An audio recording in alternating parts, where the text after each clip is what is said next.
अध्याय 476। Thorn flame daemon fort के meeting room में गंभीर रूप से चिंतित था। उसे पिछले दिन एक रिपोर्ट मिली थी और एक चौंकाने वाली खबर पता चली थी। विंग फायर ट्राइब द्वारा भेजे गए सुदृढ़ीकरण को रातों रात नष्ट कर दिया गया था, एक भी बच नहीं पाया था। थॉर्न ने जब ये खबर सुनी तो वह अवाक रह गया। जानकारी से पता चला कि सुदृढ़ीकरण बहुत शक्तिशाली था, जिसमें कई हजार बीस्टमैन और अनगिनत पावर हाउस शामिल थे। ये सुदृढ़ीकरण फ्लेम डेमन फोर्ट के लिए भी खतरा पैदा कर सकते थे। फिर भी इतनी अत्याचारी बीस्टमैन सेना का रातों रात सफाया हो जाना अकल्पनीय था। थॉर्न ने इसके बारे में सोचा। वह समझ नहीं पाया कि किस बल में ऐसी भयावह शक्ति थी जो उस बीस्टमैन सेना को खत्म कर सकती थी, लेकिन उसने तुरंत इसे भूत घाटी में सेना का नेतृत्व करने वाले युवा जादूगर से जोड़ दिया। क्या इसका उससे कोई संबंध हो सकता है? ऐसा हो ही नहीं सकता। थॉर्न ने तुरंत इस अनुमान को नकार दिया। युवा जादूगर की सेना में केवल 600 जादूगर थे और उनमें से अधिकांश महान जादूगर थे। हालांकि कुछ दर्जन शक्तिशाली उच्च जादूगर थे, लेकिन बीस्टमैन सेना की शक्ति को केवल भयावह ही कहा जा सकता था। वे निश्चित रूप से उनका मुकाबला नहीं कर सकते थे। तो फिर यह किस बल ने किया? लेकिन जब थॉर्न इस बात से हैरान था, तभी एक नई रिपोर्ट सामने आई। इसे पढ़ने के बाद थॉर्न को अब आश्चर्य नहीं हुआ, बल्कि वह पूरी तरह से स्तब्ध रह गया। साथ ही उसे अविश्वास भी हुआ। राजीव मेहरा और ब्लैक टॉवर के नेतृत्व में कास्ट लीजन ने मिलकर कुछ ही दिनों में घोस्ट वैली पर पूरी तरह से कब्जा कर लिया। सबसे महत्वपूर्ण बात यह थी कि उन्होंने मिलकर बीस्टमैन सेना को खत्म कर दिया। ये सच है या झूठ? थॉर्न को इस बात पर विश्वास करने की हिम्मत नहीं हुई। ब्लैक टॉवर हमेशा से ही सबसे शक्तिशाली तरीके से काम करता आया है, तो वे कैसे छोटे राजीव मेहरा के साथ सहयोग करना चुन सकते हैं?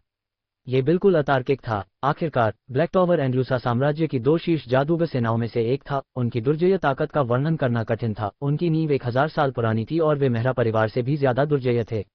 थॉर्न वास्तव में यह नहीं समझ पाया कि ब्लैक टॉवर ने मेहरा परिवार के साथ सहयोग करने का फैसला क्यों किया।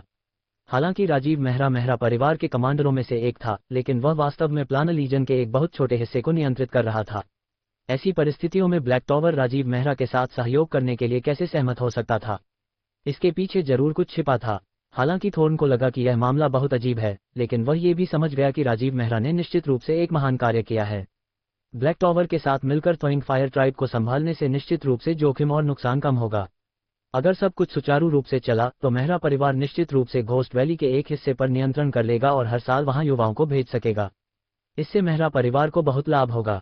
यह एहसास होने के बाद थॉर्न ने अब और संकोच नहीं किया और तुरंत फ्लेम डेमन फोर्ट से अधिकांश सैनिकों को स्थानांतरित करने का आदेश जारी किया और भव्य सेना को घोस्ट वैली में ले गया।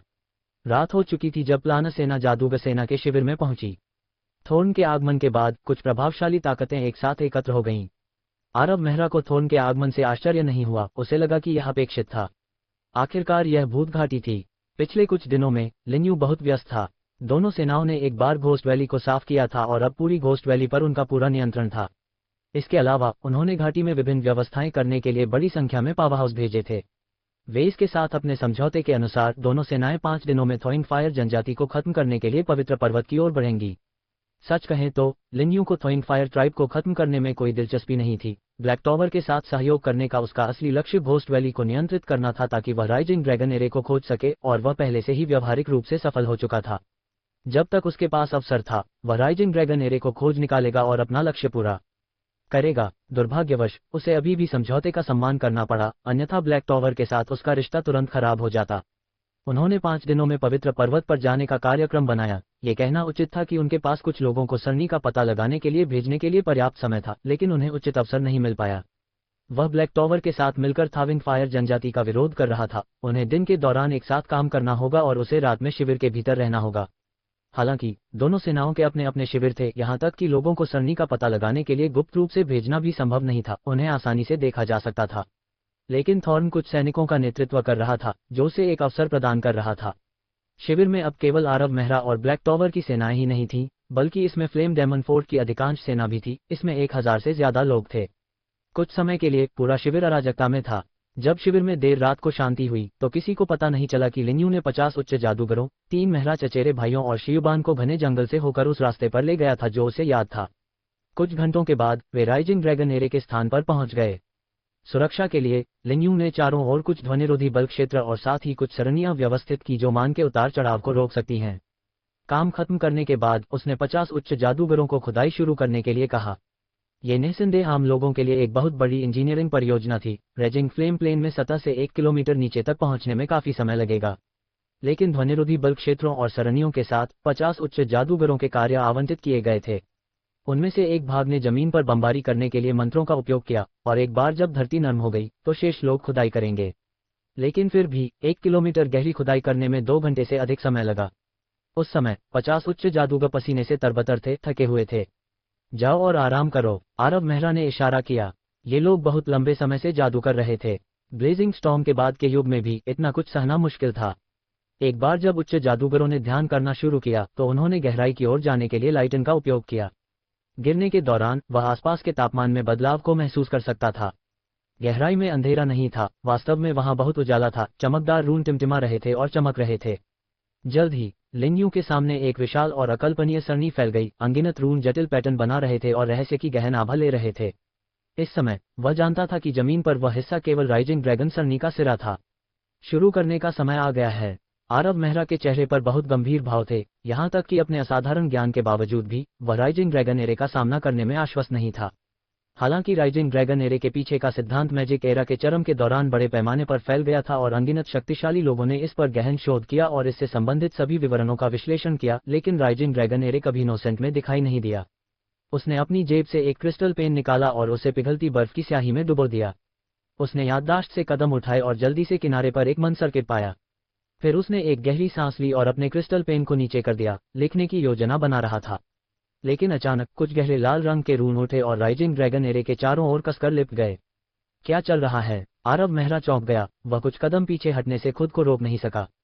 गहरे लाल रंग के रूनों का अचानक प्रकट होना उसकी उम्मीदों से परे था। कुछ सेकंड बीत गए, लेकिन उन गहरे लाल रंग के रूनों ने उस पर हमला नहीं किया, बल्कि वे राइजिंग ड्रैगन एरे के चारों ओर कुंडली बनाकर खड़े हो गए। क्या ये रक्षात्मक शक्ति हो सकती है? आरव मेहरा ने भौहें से कुढ़ी। अगर यह वाकई रक्षात्मक शक्ति होती तो इसे समझाया जा सकता था।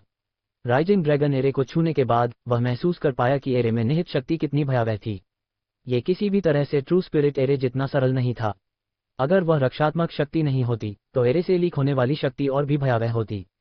इस ड्रैगन रेजिंग एरे को तोड़ने के लिए उसे पहले इस रक्षात्मक शक्ति को नष्ट करना होगा। लेकिन उन गहरे लाल रंग के रूनों द्वारा बनाई गई रक्षात्मक शक्ति ने उसे बहुत शक्तिशाली एहसास दिया। उसने एक आभा की किरण को व्यूह में भेजा और तुरंत गणना की।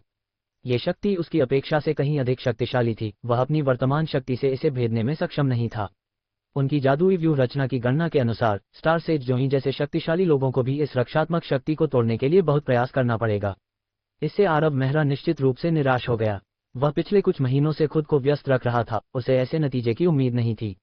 अपनी विकास गति के बावजूद उसे स्टार सेज जोई के दायरे तक पहुंचने से पहले अभी भी कुछ समय की आवश्यकता होगी, लेकिन वह इंतजार नहीं कर सकता था। वह लगातार गणना और विश्लेषण करते हुए मैजिक एरे में मैना डालता रहा। उन्होंने जल्द ही एक नई खोज की। रक्षात्मक शक्ति बनाने वाले गहरे लाल रंग के रन धधकती आभा से भरे हुए थे। शायद केवल एक और भी अधिक शक्तिशाली धधकते प्रभाव के सहारे ही रक्षात्मक शक्ति बिखर सकती थी। स्वाभाविक रूप से यह एक अनुमान से अधिक कुछ नहीं था, उसे पहले इसे व्यवहार में लाना था। लेकिन परिस्थितियां इतनी कठिन थीं कि वह और भी अधिक शक्तिशाली प्रज्वलित शक्ति कहां से ला सकता था। कुछ ही देर बाद आरव मेहरा सतह पर वापस आया और विलियम के समूह को शिविर में वापस बुलाकर उसे एक व्यक्ति लाने के लिए कहा। आधे घंटे बाद विलियम का समूह वापस आया और उनके साथ एक युवा उग्रज्वाला जानवर भी था, जो समूह को घूर रहा था और गालियां दे रहा था। अध्याय 477। वह बीस्टमैन था। विंगफायर जनजाति यास का युवा प्रतिभाशाली व्यक्ति था। उसने कई दिनों पहले युद्ध में अपनी सेना को विनाश की ओर ले जाया था और लिन्यू द्वारा उसे जीवित पकड़ लिया गया था। यास अब पहले जैसा सुंदर नहीं रहा। वह जख्मों से भरा हुआ था और उसकी आभा बहुत कमजोर थी। कोई भी उच्च जादूगर उसकी देखभाल कर सकता था। गड़गड़ाहट। जैसे ही यास ने अपने मन में शाप दिया, एक फ्लेम बर्स्ट आग की एक लंबी लकीर के साथ उड़ गया और उसके सामने फट गया। आसपास का माहौल शांत हो गया क्योंकि यास को भारी रूप से जमीन पर गिरने से पहले उड़ा दिया गया था और वह और भी कमजोर हो गया था। हालांकि रेजिंग फ्लेम बीस्टमैन में आग के जादू के लिए जन्मजात प्रतिरोध था, इसलिए यास अभी भी लिन्यू की फ्लेम बर्स्ट को मुश्किल से सहन कर पा रहा था। मुझे उम्मीद है कि आप ईमानदारी से मेरे सवाल का जवाब देंगे, लिन्यू ने भावहीनता से कहा जब उसने यास को जमीन पर लेटे हुए देखा। उसकी छाती पर अभी भी कुछ अंगारे टिमटिमा रहे थे। पीड़ित यास कुछ भी कहने की हिम्मत नहीं जुटा पाया। वह डर के मारे आरव मेहरा को कुछ देर तक देखता रहा, फिर सिर हिलाया। कैसे यह मासूम दिखने वाला इंसान इतना निर्दयी हो जाता है जब वह कोई कदम उठाता है? आप घोस्ट वैली के बारे में कितना जानते हैं? बेहतर होगा कि आप मुझे वह सब कुछ बता दें जो आप जानते हैं। घोस्ट वैली का मान बहुत समृद्ध है। अगर हम यहाँ खेती करते हैं तो हमारी विकास दर बहुत तेज होगी। ये कहने के बाद यास ने सावधानी से लिन्यू को देखा, केवल उसे एक ठंडी नजर से भौहें सिकोड़ते हुए पाया। यास तुरंत डर गया और उसे ठंडा पसीना आ गया और उसने तुरंत कहा, मैं अभी भी एक किंवदंती जानता हूँ। बोलना। बहुत समय पहले हमारे थोइंग फायर ट्राइब में एक अफवाह फैली थी। कहा जाता था कि भूत घाटी में एक भयावह शैतान छिपा हुआ है और अगर वह शैतान बाहर आ गया तो बहुत बड़ी आपदा आ जाएगी। इसके अलावा हमारे थोइंग फायर ट्राइब के पास जाहिर तौर पर एक ऐसी चीज है जो उस शैतान को घाटी से बाहर निकाल सकती है। ये हमारे पवित्र पर्वत में है, लेकिन मुझे वास्तव में नहीं पता कि यह क्या है, यास ने डर के मारे कहा। एक खास बात, शैतान को छोड़ दो। पवित्र पर्वत। आरव मेहरा ने अपना हाथ हिलाया और दूसरों को यास को दूर ले जाने को कहा, इससे पहले कि वह शांति से इस बारे में विचार करता। यास ने जिस किंवदंती के बारे में बात की थी, वह एक महत्वपूर्ण सुराग हो सकता है। वह पवित्र पर्वत की जांच कर सकता था कि वह किस बारे में बात कर रहा था और ये देख सकता था कि क्या ये राइजिंग ड्रैगन एरे से संबंधित था। आखिरकार क्रोमेटिक ड्रैगन क्रिस्टल बहुत महत्वपूर्ण था, इसलिए वह किसी भी संभावित सुराग को जाने नहीं दे सकता था। उन्होंने 50 उच्च जादूगरों को शिविर में वापस ले जाने से पहले ध्वनिरोधी बल क्षेत्रों और व्यू रचनाओं को हटा दिया। अगले 5 दिनों में कोई बड़ी घटना नहीं हुई। कभी कभी आरव मेहरा और वी सहयोग के बारे में कुछ विवरणों पर चर्चा करते थे और इस विशाल सहयोगी सेना को कैसे पुनर्गठित किया जाए। जल्द ही भव्य सेना पवित्र पर्वत थोइंग फायर जनजाति के मुख्यालय की ओर बढ़ी। संयुक्त सेना काफी दुर्जय थी।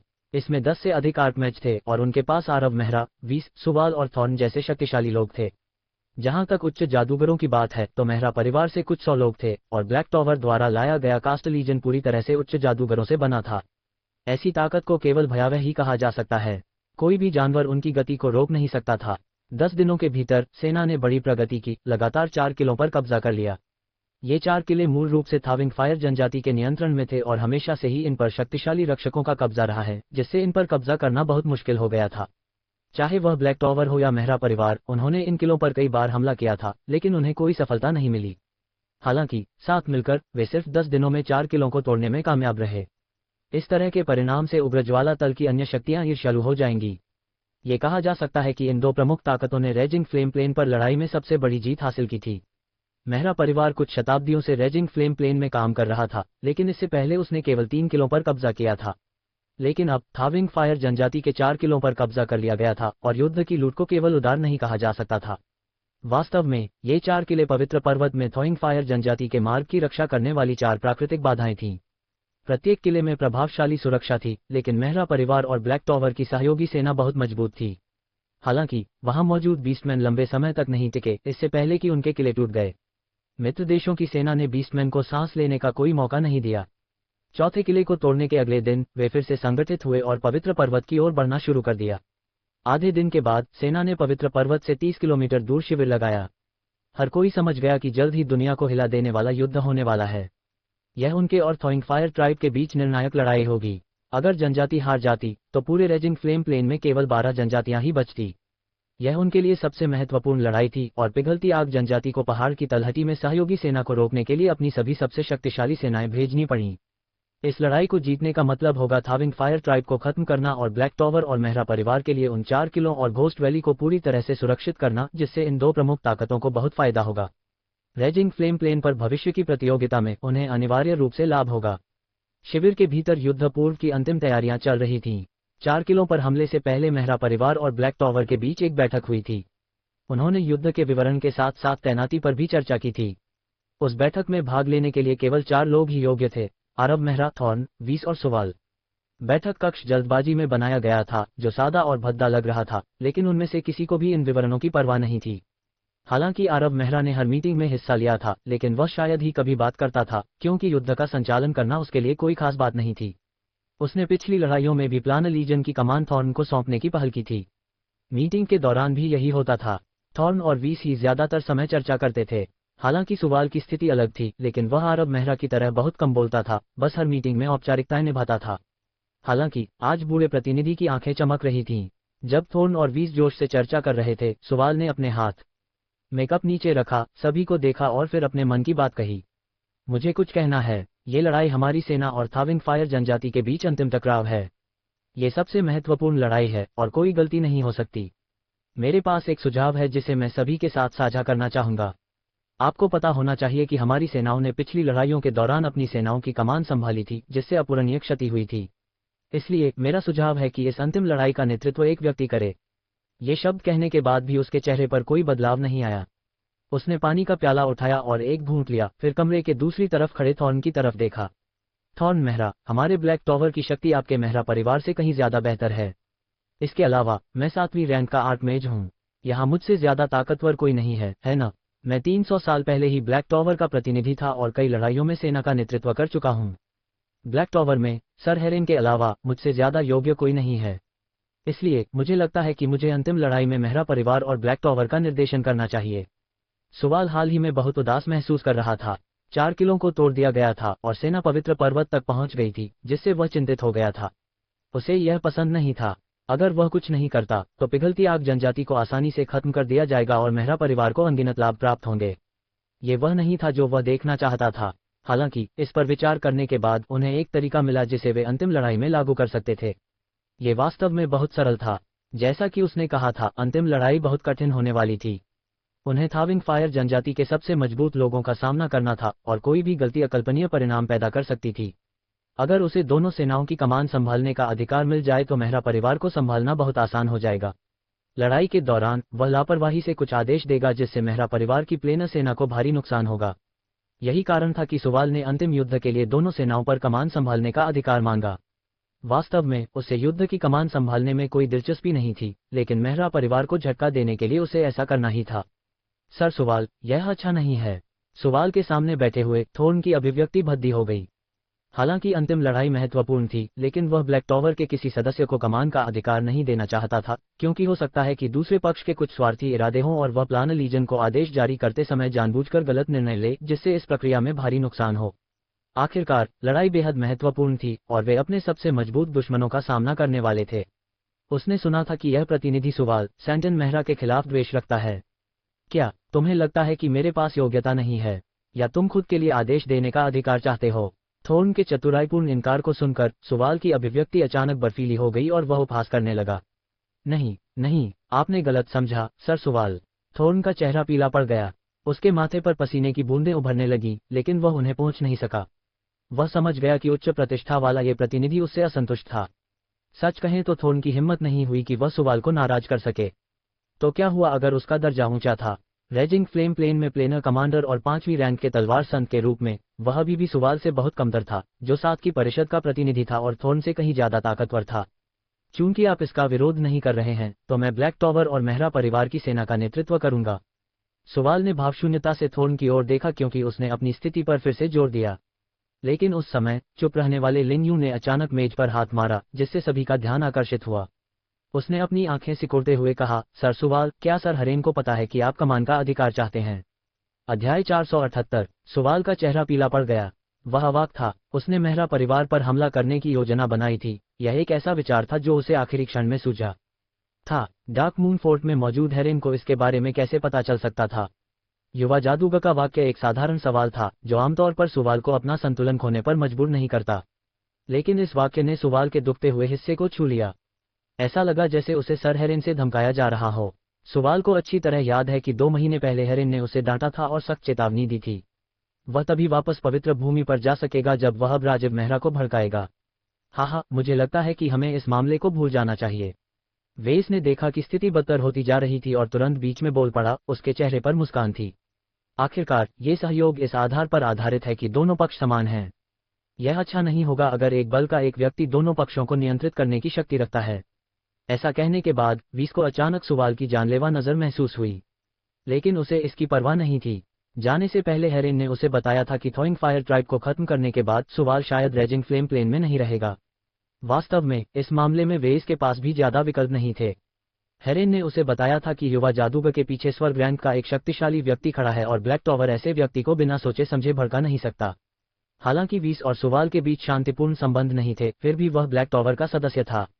अगर सुवाल ने कुछ भी अति किया और युवा जादूगर के पीछे स्वर्ग रैंक के शक्तिशाली व्यक्ति को नाराज किया, तो ब्लैक टॉवर निश्चित रूप से मुश्किल में पड़ जाएगा। बैठक 3 घंटे से ज्यादा चली। थॉर्न और वीस ने सैनिकों की तैनाती और अन्य विवरणों पर चर्चा की, लेकिन थॉर्न काफी चिंतित था। समय समय पर वह अपनी आंखों के कोनों से युवा जादूगर को देखता था। उसे अचानक लगा कि यह युवक और भी रहस्यमय लग रहा था। सबसे पहले युवा जादूगर रेजिंग फ्लेम प्लेन में आया और कुछ बेतुकी हरकतें की जिन्हें उसने अस्वीकार्य माना था, खासकर जब उसने घोस्ट वैली के पास 500 महान जादूगरों को अपने कब्जे में ले लिया। उस समय थॉर्न ने उपहास किया था, ये सोचकर कि युवा जादूगर ये सोचकर मौत को दावत दे रहा था कि वह इतनी सारी सेना के साथ घोस्ट वैली पर हमला कर सकता है। लेकिन यह ज्यादा देर तक नहीं चला। यह एक जोरदार थप्पड़ की तरह था। युवा जादूगर ने ब्लैक टॉवर के साथ सहयोग स्थापित करने के लिए कुछ अज्ञात तरीकों का इस्तेमाल किया ताकि पिघलती आग जनजाति को खत्म किया जा सके और घोस्ट वैली को नियंत्रित किया जा सके। बैठक में जो कुछ पहले हुआ वह और भी अकल्पनीय था। ब्लैक टॉवर का एक दबंग प्रतिनिधि सुवाल मेहरा फैमिली प्लानर लीजन की कमान संभालने का अधिकार चाहता था और सुवाल की हैसियत और ताकत के कारण थॉर्न मना नहीं कर सकता था। लेकिन जब ऐसा लगा कि सुवाल सफल हो गया है तो युवा जादूगर ने एक सरल वाक्य कहा जिसने 7वें रैंक के आर्कमेज को चुप करा दिया और स्थिति को शांत करने के लिए वेस को हस्तक्षेप करने के लिए कहा, जिससे ये गड़बड़ी शांत हो गई।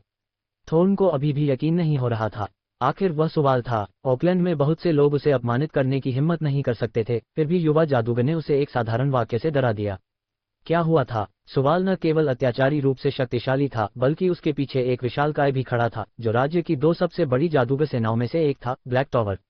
लेकिन थॉर्न ने स्पष्ट रूप से देखा कि दबंग सुवाल युवा जादूगर के शब्दों के बाद पीछे हट गया और कोई जवाब भी नहीं दे पाया।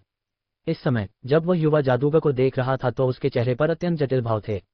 बैठक के अंत के साथ सहयोगी सेना कुछ पुनर्गठन से गुजरी और पवित्र पर्वत की तलहटी में तैनात की गई। अंत में पिघलती आग जनजाति की मुख्य सेनाओं से मुलाकात हुई। उग्रज्वाला जानवर उनके सामने हर जगह फैले हुए थे, राख के भेड़ियों पर सवार या धधकते वाइवन पर चक्कर लगाते हुए। अनगिनत ज्वाला तत्व भी थे, जिनमें से ज्यादातर ज्वाला कौवे आसमान को ढंक रहे थे। ये लड़ाई 10 घंटे से ज्यादा चली। जब आखिरी रेजिंग फ्लेम बीस्टमैन गिर गया तो सहयोगी सेना विजयी हुई, भले ही उन्हें भारी कीमत चुकानी पड़ी। नष्ट हो चुकी बीस्टमैन सेना में 10 से ज्यादा बीस्टमैन जादूगर थे जो आर्कमेज पावर हाउस के बराबर थे। साथ ही 5 पैगंबर भी थे जिनमें ग्रेट प्रोफेट भी शामिल था। विगलन अग्नि जनजाति में 6 पैगंबर थे और वे एक परिषद की तरह थे जिनके मुखिया महान पैगंबर थे। पवित्र पर्वत की तलहटी में लड़ाई में विगलन अग्नि जनजाति ने 5 पैगंबर खो दिए और यहाँ तक कि सबसे शक्तिशाली महान पैगंबर भी युद्ध में मर गया। विगलन अग्नि जनजाति का अंत हो गया था, लेकिन वह रहस्यमय आदिवासी सरदार कभी प्रकट नहीं हुआ था। एक बार जब सेना ने युद्ध के मैदान को साफ कर दिया तो उन्हें पवित्र पर्वत के तल पर खाली जमीन मिली और उन्होंने वहां शिविर लगाया, दिन भर आराम किया और फिर से संगठित हुए। वे इस आरब मेहरा के रहने के क्वार्टर में पहुंचे और उसे अपने साथ पवित्र पर्वत की ओर बढ़ने के लिए आमंत्रित किया। आरब मेहरा को निश्चित रूप से पवित्र पर्वत पर जाना था। यास ने जिस किंवदंती के बारे में बात की थी वह उसके लिए यात्रा करने लायक थी। शायद उसके लिए राइजिंग ड्रैगन एरे के आसपास की रक्षात्मक शक्ति को आसानी से हटाने का एकमात्र तरीका वह चीज ढूंढना होगा जिसके बारे में उसने बात की थी। जहां तक ब्लैक टावर को पवित्र पर्वत पर जाने में इतनी दिलचस्पी थी, लिन यूं आसानी से अनुमान लगा सकता था। उस सर्वोच्च सच्ची आत्मा टोटेम को पिघलती आग जनजाति के एक पूर्वज ने पीछे छोड़ दिया था। अनगिनत वर्षों तक इस टोटेम को पिघलती आग जनजाति के आदिवासी प्रमुख का प्रतीक माना जाता था और केवल आदिवासी प्रमुखों की अगली पीढ़ियां ही इसे नियंत्रित करने के योग्य थीं। लेकिन आदिवासी मुखिया युद्ध में उपस्थित नहीं हुआ था। अगर ब्लैक टॉवर को टोटेम प्राप्त करना था तो उन्हें पवित्र पर्वत पर जाना होगा और आदिवासी प्रमुख को ढूंढना होगा। लिन्यू भी वहां जाना चाहता था, इसलिए उसने स्वाभाविक रूप से मना नहीं किया। लेकिन थॉइंग फायर ट्राइब का पवित्र पर्वत एक बहुत ही खास जगह थी, क्योंकि इसे रेजिंग फ्लेम प्लेन की स्रोत शक्ति से पोषित किया गया था। इसमें एक ऐसी शक्ति थी जो रेजिंग फ्लेम बीस्टमैन के अलावा सभी जातियों को पीछे धकेलती थी। यहाँ तक कि एक महान जादूगर भी शीर्ष पर रेंगने से पहले अपनी शक्ति समाप्त कर सकता था। अगली सुबह दोनों सेनाएं अपने अपने गुप्त उद्देश्यों के साथ पवित्र पर्वत की चोटी की ओर बढ़ीं। लोगों की संख्या स्पष्ट रूप से कम हो गई थी। केवल उच्च जादूगर क्षेत्र या उससे ऊपर के लोग ही आ सकते थे, इसलिए मेहरा परिवार में केवल कुछ 100 लोग ही थे, जिनमें आरब Mehra, Ross, Leon, William, Thorne और बाकी लोग शामिल थे। महान जादूगर सभी पहाड़ की तलहटी में ही रह गए। इसके विपरीत ब्लैक टॉवर से और भी लोग थे, वेस, सुवाल, कुछ अन्य आर्कमेज और कास्टलीजन। जैसे जैसे समूह आगे बढ़ा वे स्पष्ट रूप से दुनिया से दबाव महसूस कर सकते थे, लेकिन वे सभी इतने शक्तिशाली थे कि उन पर बहुत अधिक प्रभाव नहीं पड़ा। और एक पैगंबर और आदिवासी प्रमुख को छोड़कर थॉइंग फायर जनजाति को पिछले दिन की लड़ाई में नष्ट कर दिया गया था। अनगिनत वर्षों में ये पहली बार था जब मनुष्य ने रहस्यमयी थॉइंग फायर जनजाति के पवित्र पर्वतों पर कदम रखा। ऐसा लगा जैसे किसी स्टोव में रह रहे हों। आसपास का वातावरण बहुत गर्म था, मिट्टी गहरे लाल रंग की थी और वे फ्लेम एलिमेंटल्स की आभा को हल्का सा महसूस कर सकते थे। उनमें से ज्यादातर को पसीना आने में ज्यादा समय नहीं लगा, क्योंकि पवित्र पर्वत के भीतर चलने में 2 से 3 गुना ज्यादा ऊर्जा खर्च होती थी। लेकिन उन्हें कोई बाधा नहीं मिली और किसी भी उग्रज्वाला जानवर की छाया भी नहीं दिखी। ये वैसा ही था जैसा उन्होंने अनुमान लगाया था। उग्रज्वाला जानवर जनजाति युद्ध में पूरी तरह से नष्ट हो गई थी। आरब मेहरा ने गहरे लाल रंग की जमीन पर चलते हुए अंदर ही अंदर आह भरी। उसे अभी भी याद है जब वह मेहरा फैमिली मैनर के अंदर की जानकारी देख रहा था। एक सहस्राब्दी पहले ओकलैंड की अधिकांश सेनाओं ने, जिसमें मेहरा परिवार भी शामिल था, रेजिंग फ्लेम प्लेन के प्लेनर निर्देशांक प्राप्त किए और एक के बाद एक अपने प्लेनर पथ खोले, जिससे इस विशाल और अकल्पनीय रूप से उपजाऊ प्लेन की सुखद खोज हुई। फिर प्रमुख बलों ने प्लेन पर नियंत्रण पाने के लिए कई सैनिकों को भेजा। उस समय रेजिंग फ्लेम प्लेन पर 13 बीस्टमैन जनजातियों का शासन था। मेहरा परिवार से प्राप्त पुरानी जानकारी में विस्तार से दर्ज किया गया था कि मूल विगलन अग्नि जनजाति कितनी शक्तिशाली थी। एक सहस्राब्दी पहले थॉइंग फायर जनजाति आज की तरह ही थी। जनजाति के पास एक जनजातीय प्रमुख के साथ साथ महान भविष्यद्वक्ता भी थे, लेकिन उस समय जनजातीय प्रमुख एक बहुत ही भयावह अस्तित्व था।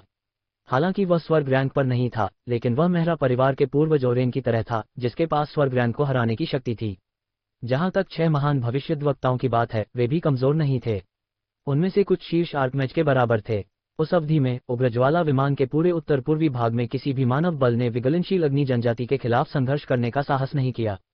इसके अलावा थॉइंग फायर जनजाति नियमित रूप से बड़ी संख्या में कुलीन वुल्फ राइडर्स और सैकड़ों जादूगरों को भेजती थी, जो क्षेत्र में घुसपैठियों का सफाया करने के लिए अनंत मौलिक जीवन रूपों को बुलाते थे, जिससे मेहरा परिवार सहित कई प्रमुख ताकतें बुरी तरह प्रभावित होती थीं, जिससे उन्हें अनगिनत शक्तियां खोनी पड़ती थीं। लेकिन रेजिंग फ्लेम प्लेन बहुत उपजाऊ था, इसलिए मेहरा परिवार इसे छोड़ने को तैयार नहीं था। आज तक मेहरा परिवार ने लगभग एक सहस्राब्दी तक थॉइंग फायर जनजाति के खिलाफ संघर्ष किया था। 300 साल पहले सैंटन मेहरा के उभरने और फ्लेम डेमन किले में तैनात शक्तिशाली फ्लेम डेमन को मारने के बाद से थॉइंग फायर जनजाति धीरे धीरे कम होने लगी, जिसके कारण प्लेन लीजन ने किले पर कब्जा कर लिया। जनजाति की शक्ति साल दर साल कम होती गई। अब तक थाविंग फायर जनजाति, जो 13 बीस्टमैन जनजातियों में से एक है, जिसकी नींव एक सहस्राब्दी से भी अधिक पुरानी थी, को ब्लैक टॉवर और मेहरा परिवार के बीच गठबंधन द्वारा एक महीने में धीरे धीरे पीछे धकेल दिया गया। जब वे पवित्र पर्वत पर पहुंचे तो एक निर्णायक लड़ाई में 4 किले खो दिए। अगर यह खबर ओकलैंड तक फैल गई तो हलचल मच जाएगी। आखिरकार दोनों सेनाओं ने एक साथ काम करने के लिए सहमत होने के बाद थॉइंग फायर जनजाति को पूरी तरह से खत्म कर दिया। इसका मतलब यह भी था कि अब वे विमान के पूरे उत्तर पूर्वी हिस्से को नियंत्रित करते थे। और इससे भी महत्वपूर्ण बात यह है कि उस क्षेत्र में कोई अन्य रेजिंग फ्लेम बीस्टमैन जनजाति नहीं थी। भविष्य में 2 प्रमुख ताकतें आसानी से अयस्क नसों का खनन करने और सभी प्रकार के संसाधनों को निकालने में सक्षम होंगी, ओकलैंड की अन्य सेनाओं के विपरीत, जिनके हाथ रेजिंग फ्लेम बीस्टमैन के खतरे का सामना करते समय बंधे हुए थे। अध्याय 479। यद्यपि रेजिंग फ्लेम प्लेन के उत्तरी भाग का आधा हिस्सा आकार की दृष्टि से नोसेंट के एंड्रूसा साम्राज्य के बराबर ही था, फिर भी इसमें संसाधनों की मात्रा उससे कम 10 गुना अधिक थी। इस युद्ध में पुरस्कार प्राप्त करने के बाद ब्लैक टॉवर और मेहरा परिवार की शक्ति में गुणात्मक वृद्धि होनी तय थी, जिससे उन्हें रेजिंग फ्लेम प्लेन पर लड़ाई में बेहतर लाभ प्राप्त हुआ। ये सब थविंग फायर जनजाति के विनाश के कारण हुआ। आधे घंटे के बाद ये समूह पवित्र पर्वत की चोटी पर बिना किसी बाधा के पहुंच गया। यात्रा बेहद शांतिपूर्ण थी, लेकिन वहां का वातावरण और भी ज्यादा खतरनाक था। वहां धधकती हवाएं थीं जो भीतर अग्नि तत्वों की आभा लेकर आ रही थीं। उच्च जादूगर मेहरा, इस पर एक नजर डालें। वेस, जो लिन यू के साथ चल रहा था, अपने माथे से पसीना पोंछते हुए उसने आगे की ओर इशारा करते हुए एक प्रसन्न भाव से कहा। वास्तव में वेस ने पवित्र पर्वत पर पहुंचने के बाद से कभी भी आराम नहीं किया था। उसने कुछ जादूगर आंखों को नियंत्रित किया और सावधानी से आसपास के क्षेत्र की निगरानी की। उसे चिंता थी कि थॉइंग फायर जनजाति का मुखिया भाग गया है। आखिरकार ब्लैक टॉवर ने थॉइंग फायर जनजाति के खिलाफ कार्रवाई की थी, मुख्यतः उस speak to spirit magic tool की वजह से। हालांकि ब्लैक टॉवर को विगलन अग्नि जनजाति को नष्ट करने से काफी लाभ होगा, लेकिन इसकी तुलना एक सच्चे आत्मा जादू उपकरण को प्राप्त करने से नहीं की जा सकती। चूंकि वे इतनी दूर आ गए थे, इसलिए वह नहीं चाहता था कि उसके कारण ब्लैक टॉवर को नुकसान हो। आरब मेहरा पहले तो हैरान हुआ, लेकिन फिर उसने एक जादूगरनी की आंख निकाली, इससे पहले कि वह 1 किलोमीटर दूर हो रहे दृश्य को देख पाता। वहां एक विशाल भूमि थी जिसमें अनगिनत तंबू थे। ये रेजिंग फ्लेम बीस्टमैन का रहने का क्षेत्र था, साथ ही थाविंग फायर जनजाति का मुख्यालय भी था। आरब मेहरा के मुंह के कोने पर एक मुस्कान उभरी। वे साधारण टेंट नहीं थे, वे सभी अग्नि प्रकार के जादुई जानवरों से बनाए गए चमड़े से बने थे और आग की लपटों और उच्च तापमान का सामना कर सकते थे। हालांकि उन्हें केवल साधारण सामग्री ही माना जा सकता था, लेकिन टेंटों की संख्या भयावह थी। 10,000 से ज्यादा थे, लेकिन ऐसा लगता है कि वे जादू से उन पर ज्यादा कुछ नहीं कर पाए। जादुई जानवर के चमड़े पर सिर्फ एक साधारण उपचार किया गया था। अगर लिन्यू के गिल्डेड रोज ने चमड़े को पकड़ लिया, तो वे कई अलग अलग रक्षात्मक उपकरण बना पाएंगे, जो पूरे एंडलूसा कीमिया बाजार को अस्त व्यस्त कर देंगे अगर वह उन्हें एक साथ छोड़ देता। हाय मैज मेहरा, आपके गिल्डेड रोज को इन चीजों की जरूरत होनी चाहिए, है ना? ये सबसे अच्छा होगा। इन सभी टेंटों को गिल्डेड रोज को भेजा जाना चाहिए। एक बार जब वे तैयार हो जाते हैं, तो आप उनमें से आधे को ब्लैक टॉवर को बाजार मूल्य पर बेच सकते हैं। कैसा रहेगा? वीस ने यह मुश्किल फैसला लेते हुए अपने दांत भींच लिए। वह स्वाभाविक रूप से समझ गया कि यह गिल्डेड रोज को बहुत सारा पैसा दे रहा था, लेकिन वह इसके बारे में कुछ नहीं कर सकता था। हेरेन ने उसे इस अवसर का उपयोग ब्लैक टॉवर और युवा जादूगर के बीच दोस्ती को गहरा करने के लिए कहा था। ठीक है, लिन्यू की अभिव्यक्ति थोड़ी अजीब थी क्योंकि उसने वेस को देखा था, लेकिन वह स्वाभाविक रूप से इस तरह के उपहार को मना नहीं करेगा। समूह कुछ ही देर में टैंक तक पहुंच गया, और चूंकि वे अग्नि जादुई जानवर के चमड़े से बने थे, इसलिए पूरा क्षेत्र अग्नि तत्वों की आभा से भर गया था। उनसे लगभग 10 मिनट आगे एक बहुत बड़ा टैंक था। वह तंबू एक शाही महल जैसा लग रहा था। रोशनियां ऐसे टिमटिमा रही थी मानो असंख्य रहस्यमयी रून इधर उधर घूम रहे हों, जो हल्के हल्के मान उतार चढ़ाव उत्सर्जित कर रहे हों और अत्यंत भव्य दिख रहे हों। ये जनजातीय प्रमुखों की क्रमिक पीढ़ियों का तंबू होना चाहिए। यहाँ तक कि अनुभवी वेस भी तंबू को देखकर चौंकने से खुद को नहीं रोक सका। थॉइंग फायर जनजाति की नींव उसकी कल्पना से कहीं अधिक समृद्ध थी। लिन यूंग उस सरल और प्राचीन आभा को महसूस कर सकता था, जो अनगिनत वर्षों के बपतिस्मा के बाद स्पष्ट रूप से स्थापित हो गई थी। वह निश्चित नहीं था, लेकिन हो सकता है कि जिस चीज की उसे जरूरत थी वह अंदर छिपी हो। चलो एक नजर डालते हैं। आरव मेहरा का दिल द्रवित हो गया। जैसे ही उसने अपनी बात पूरी की, वह तंबू के अंदर भाग गया।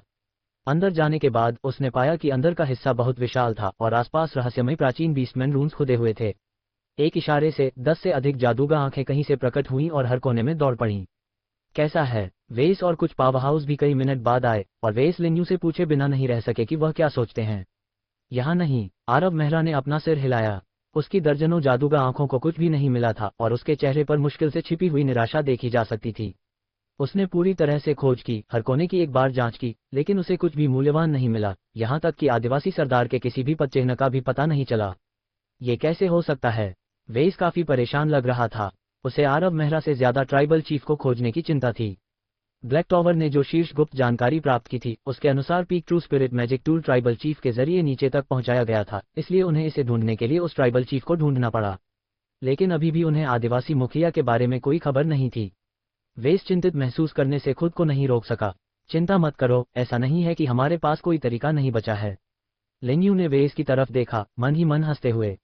ये शब्द कहने के बाद उसने ज़ियुबान से संपर्क करने और संदेश भेजने के लिए सोल कॉन्ट्रैक्ट का इस्तेमाल किया। कुछ ही देर बाद ज़ियुबान कार्नेज को लेकर आराम से अंदर आ गया। इसके अलावा वह अकेला नहीं था। वह अपने पीछे एक युवा उग्र ज्वाला राक्षस को घसीट रहा था। तुम क्या सोचते हो कि तुम क्या कर रहे हो? उग्र ज्वाला जानवर आदमी स्वाभाविक रूप से पिघलती आग जनजाति यास का युवा प्रतिभाशाली था। उसकी आभा बहुत कमजोर थी और उसका शरीर जख्मों से भरा था। वह बहुत दुखी लग रहा था और जब ज़ियुबान ने उसे अंदर खींचा तो वह दहाड़ने लगा, लेकिन जब उसने आरव मेहरा को देखा तो उसकी निगाहें डर से भर गईं। आधे महीने पहले जो कुछ उसने अनुभव किया वह एक बुरा सपना था। उसे अभी भी उम्मीद की किरण दिख रही थी क्योंकि वह सिर्फ कैद में था। उसे लगा कि चूंकि उसका शिक्षक जनजाति के 6 महान पैगंबरों में से एक था, इसलिए वह उसे बचाने का कोई रास्ता खोज लेगा। लेकिन इस समय वह पूरी तरह से निराश था। हाल की घटनाओं ने उसे बहुत झकझोर दिया था। एक सहस्राब्दी से भी ज्यादा के इतिहास वाली शानदार थॉइंग फायर जनजाति को इन इंसानों ने खत्म कर दिया था। मैं जानना चाहता हूं कि तुम्हारे थॉइंग फायर ट्राइब का ट्राइबल चीफ कहाँ है? लिन्यू ने यास की ओर मुस्कुराते हुए कहा, जबकि वह सहज तरीके से बोल रहा था। ट्राइबल चीफ ही लिन्यू का एकमात्र सुराग था। किंवदंती में वर्णित वह चीज जो भूत घाटी के शैतान को मुक्त कर सकती थी, पवित्र पर्वत में होनी चाहिए थी। लिन्यू को वह नहीं मिली थी, लेकिन ट्राइबल चीफ को कुछ रहस्य पता हो सकते हैं। हाँ, तुम जानना चाहते हो? निराश यास ने बहुत पहले ही एक युवा प्रतिभा का संतुलन खो दिया था। बात करते समय उसका चेहरा पूरी तरह से विकृत हो गया था और वह कभी कभी तीव्र घृणा के साथ हंसते हुए अनियमित रूप से चिल्लाता था। लानत है मानव, जो तुम चाहते हो उसे पाने के बारे में सोचना भी मत। मैं कभी नहीं बोलूंगा, भले ही तुम मुझे मौत के घाट उतार दो। हे ठीक है, मैं नहीं चाहता कि तुम अभी मरो। आरव मेहरा ने एक पल के लिए भौहें सिकुड़ी, फिर उसके चेहरे पर एक व्यंग्यात्मक मुस्कान आ गई। उसने यास की परवाह नहीं की और इसके बजाय अपनी उंगली पर अंगूठी रगड़ी। लॉर्ड शॉन, मेरे पास तुम्हारे लिए कुछ काम है। साधारण अंगूठी अचानक एक चमकदार रोशनी के साथ फूट पड़ी और भूतिया भेड़िए की धुंधली आकृति प्रकट हो गई।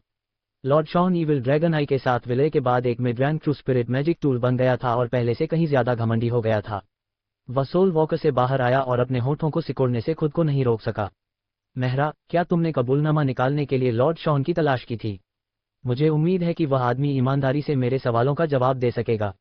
आपको पारिश्रमिक के बारे में चिंता करने की जरूरत नहीं है। 3 स्तर 25 मैना क्रिस्टल के बारे में क्या ख्याल है? लिन्यू ने आंखें सिकुड़ते हुए यास की ओर इशारा किया, जो जमीन पर लेटा हुआ था। सौदा, जब तक यह मैना क्रिस्टल से संबंधित है, शॉन एक mid rank true spirit magic tool के रूप में अपनी ईमानदारी को रिंग में वापस छोड़ने में कोई आपत्ति नहीं करेगा, खासकर जब ये कबूलनामे को जबरन वसूलने के व्यवसाय से संबंधित हो। शॉन ने अपने घोस्ट वुल्फ आकार में यास पर हमला किया तो वह बंद खड़ी तीसरी आंख एक बुरी आभा उत्सर्जित कर रही थी। उस समय शॉन का सिलहूट बिना किसी निशान के गायब हो गया।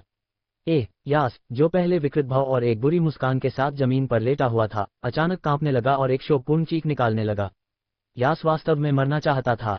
वह जो दर्द सह रहा था उसे शब्दों में बयां नहीं किया जा सकता। ऐसा लगा जैसे कोई क्रूर हाथ उसकी आत्मा को चीर रहा हो। ये 5 मिनट तक चलता रहा, फिर शॉन की धुंधली छवि एक बार फिर आरव मेहरा के सामने आई। फिर वह झुक गया और पेट के बल एक तरफ लेट गया।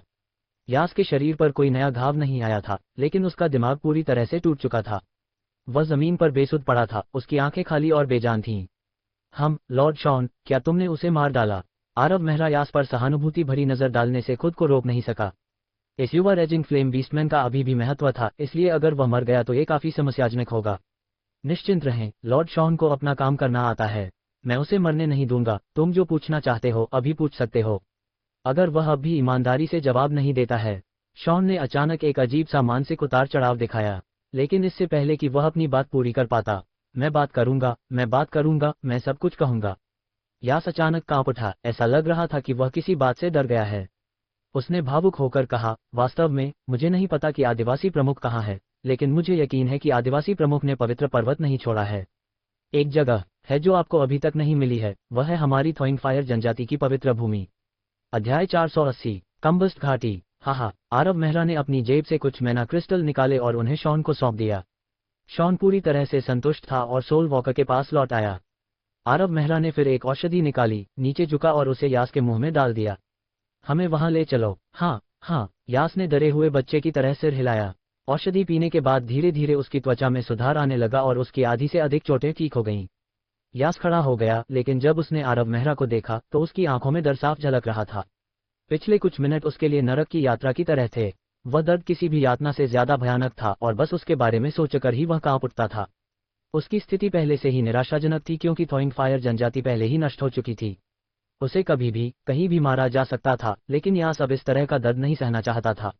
यदि वह ऐसा कर सकता तो वह दोबारा इस स्थिति से गुजरने के बजाय मृत्यु को चुनना पसंद करता। इसके अलावा विगलन अग्नि जनजाति अब अस्तित्व में नहीं थी, इसलिए जनजाति प्रमुख के बारे में जानकारी छिपाने का कोई मतलब नहीं था। जैसे जैसे उसने अपने कामों को उचित ठहराया, यास का मनोवैज्ञानिक बोझ काफी हद तक कम हो गया। तंबू से बाहर निकलने के बाद उसने नेतृत्व संभाला और सैनिकों को एक ऊबड़ खाबड़ रास्ते पर ले गया। आधे घंटे से ज्यादा समय के बाद जब वे तथाकथित पवित्र भूमि पर पहुंचे तो वह रुक गया। ये यहाँ है, लिन्यू के पूछने से पहले ही यास ने कहा। यहाँ अधिक सटीक रूप से कहें तो उनके सामने एक घाटी थी। प्रवेश द्वार पर खड़े होने से ही वे सभी अंदर के भयानक तापमान को महसूस कर सकते थे।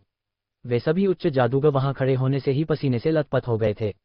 और ये तो केवल प्रवेश द्वार था, शायद केवल आर्कमेज ही अंदर जाकर इतने उच्च तापमान को सहन कर सकते थे। आरव मेहरा और वेस ने शीघ्रता से थोड़ी देर विचार विमर्श किया और निर्णय लिया कि वे अपने सभी उच्च जादूगरों को घाटी के बाहर ही छोड़ देंगे तथा केवल आर्कमेज पावर हाउस को ही अन्वेषण के लिए अंदर भेजेंगे। अंत में समूह घटकर 1 दर्जन लोगों तक रह गया। चलो चलें। एक बार जब वे तैयार हो गए, लिन्यू ने यास को देखा और उदासीनता से उससे कहा, रास्ता दिखाओ। क्या? यास अचानक डर गया, पूरी तरह से पीला पड़ गया। वह वास्तव में पवित्र भूमि में प्रवेश नहीं करना चाहता था, लेकिन युवा जादूगर को मना करना मौत से भी बदतर था। उसने खुद को मजबूर करने से पहले थोड़ा संघर्ष किया और दर्जनों आर्कमेज पावर हाउस के साथ घाटी में प्रवेश किया। लेकिन यास घाटी में प्रवेश करते ही रुक गया। उसके हाव भाव बहुत बदल गए और उसने एक शोकपूर्ण चीख निकाली। उसका पूरा शरीर कांप उठा और उसके शरीर पर गहरे लाल रंग के रंग जीवंत लग रहे थे, क्योंकि वे चमकदार लाल रोशनी के साथ फूट पड़े। उसका पूरा शरीर लाल हो गया और बहुत ज्यादा गर्मी छोड़ रहा था, जिसके बाद यास के कान, नाक और मुंह से काली गैस निकल रही थी। यह क्या है? अचानक हुई इस अप्रत्याशित घटना ने समूह के सभी लोगों को चौंका दिया। वे इस अजीब दृश्य से डर गए और उन्हें अपनी आंखों पर विश्वास करने की हिम्मत नहीं हुई। वे सभी बहुत शक्तिशाली थे, लेकिन उन्होंने कुछ भी नोटिस नहीं किया था। कोई उतार चढ़ाव नहीं था, लेकिन जैसे ही यास घाटी में प्रवेश किया, वह बेवजह जलने लगा।